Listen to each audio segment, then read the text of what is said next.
নমস্কার বন্ধুরা, আমি দীপান্বিতা। আমার এই দীপান্বিতাস কিচেনে সবাইকে সুস্বাগতম। পৌষ মাস মানেই বাঙালির প্রত্যেকটি ঘরেই চলে বিভিন্ন ধরনের পিঠে বানানোর প্রস্তুতি। আজকে আপনাদের তৈরি করে দেখাবো ক্ষীর সাপাতি লাড়ু, যেটা প্রায় হারিয়ে যেতে বসেছে। হারিয়ে যেতে বসা এই রেসিপিটি মোটেই খুব বানানো কঠিন নয়। আশা করছি আপনাদের এই রেসিপিটি পছন্দ হবে। ক্ষীর সাপাতি লাড়ু তৈরির জন্য আমি প্রথমে ডেচকিতে জল নিয়েছি। এবার চিনির রসটা তৈরি করব, তার জন্য কিছুটা পরিমাণ আমি জলের মধ্যে চিনি দিলাম। এবার চিনির শিরাটা একটু ঘন করতে হবে। চিনির শিরাটা এবার আমার ঘন হয়ে গেছে। এবার গ্যাসটা জ্বালিয়ে আমি কড়াতে 1 লিটার দুধ দিয়েছি। তারপর দুধের মধ্যে দিলাম 5 টেবিল চামচ চিনি। এবার দুধটা ক্রমাগত নাড়তে হবে যাতে তলায় না ধরে যায়, কারণ এই দুধটা তলায় ধরে গেলে এটা আর ব্যবহার করতে পারা যাবে না। এই দুধ থেকেই কিন্তু ক্ষীর তৈরি হবে, সেই জন্য এই মিষ্টিটার নাম হচ্ছে ক্ষীর সাপাতি লাড়ু। যতক্ষণ না পর্যন্ত দুধটা অর্ধেক হয়ে আসে ততক্ষণ পর্যন্ত ক্ষীরটা তৈরি করতে হবে। দুধটা এবার অর্ধেক হয়ে এসেছে। এবার এর মধ্যে দিলাম 4 টেবিল চামচ পরিমাণ আটা। এটা ক্রমাগত নাড়তে হবে, নাহলে দলা পাকিয়ে যাবে। তারপরে দিলাম 2 টেবিল চামচ গোলাপ জল। এই গোলাপ জলটা দেওয়ার ফলে রান্নাটি অনেকখানি শক্ত হয়ে এসেছে। এবারে দিলাম 3 টেবিল চামচ কাজু বাদাম বাটা।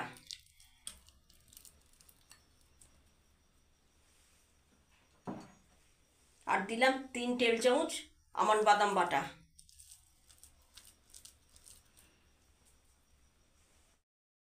দিয়ে এর সঙ্গে মিশিয়ে দিলাম।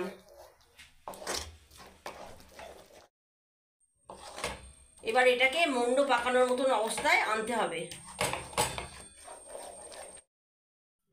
কড়ার গা থেকে যখন দেখবেন এই মন্ডটি ছেড়ে ছেড়ে আসছে, তখন জানবেন এই রান্নাটি তৈরি হয়ে গেছে। এবার আমার মন্ডটি বানানো কমপ্লিট। এবার আমি একটা থালায় ঢেলে নেব। মন্ডটি আমি একটা থালায় ঢেলে নিয়েছি। এবার এখান থেকে একটা একটা করে লাড়ু তৈরি করব। এবার এখান থেকে একটা একটা করে লাড়ু তৈরি করছি।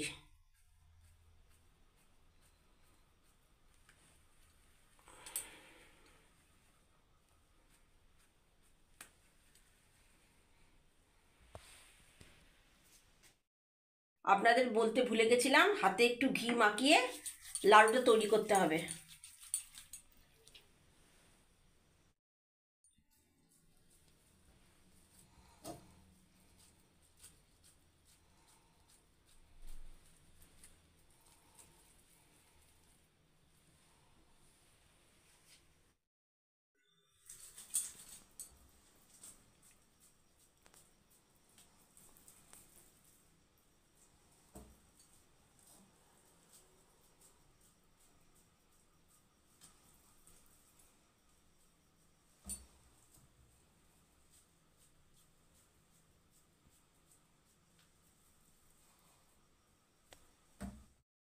এবার সব আমার লাড়ুগুলো তৈরি করা হয়ে গেল। এবার আমি এগুলোকে তেল আর ঘিয়েতে ভাজবো। এবার কড়াটা ধুয়ে এর মধ্যে কিছুটা পরিমাণ সাদা তেল দিয়েছি আর কিছুটা পরিমাণ ঘি দিলাম।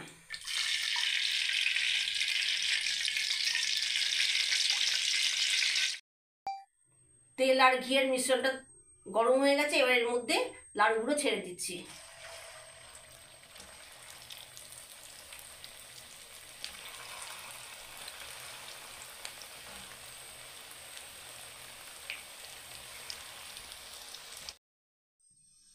এই ক্ষীর সাপাতি লাড়ু তৈরি করা খুবই সহজ। এটা আমি আমার মায়ের কাছ থেকে শিখেছিলাম। এগুলো হালকা লাল করে ভেজে এগুলো রসে ফেলতে হবে। এগুলো আমার ভাজা হয়ে গেছে। এবার এগুলো আমি রসে ফেলছি।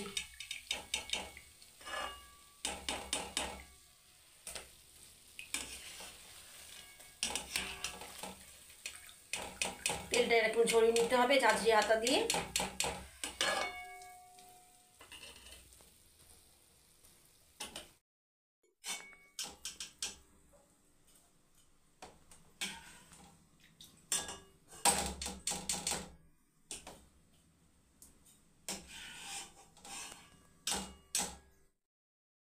এগুলো রসের মধ্যে 1 ঘন্টা রেখে প্লেটে সার্ভ করতে হবে।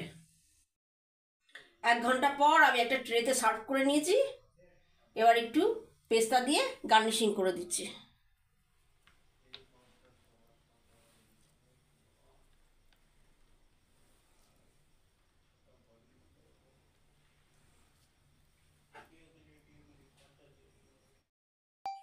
আর একটু গোলাপ ফুলের শুকনো পাপড়ি দিয়ে গার্নিশিং করে দিলাম। আশা করছি আজকের হারিয়ে যাওয়া ক্ষীরসাপাটি লাড়ু রেসিপিটা আপনাদের পছন্দ হয়েছে। পছন্দ হলে অবশ্যই একটা লাইক করে দিন। আর আমার চ্যানেলটিকে সাবস্ক্রাইব করতে একদম ভুলবেন না। কমেন্টের মাধ্যমে আপনাদের মতামত জানাবেন। আর রেসিপিটা আপনারা বাড়িতে অবশ্যই ট্রাই করে দেখবেন। এটা তৈরি করা খুবই সহজ। সবাই সুস্থ থাকবেন, ভালো থাকবেন। ধন্যবাদ।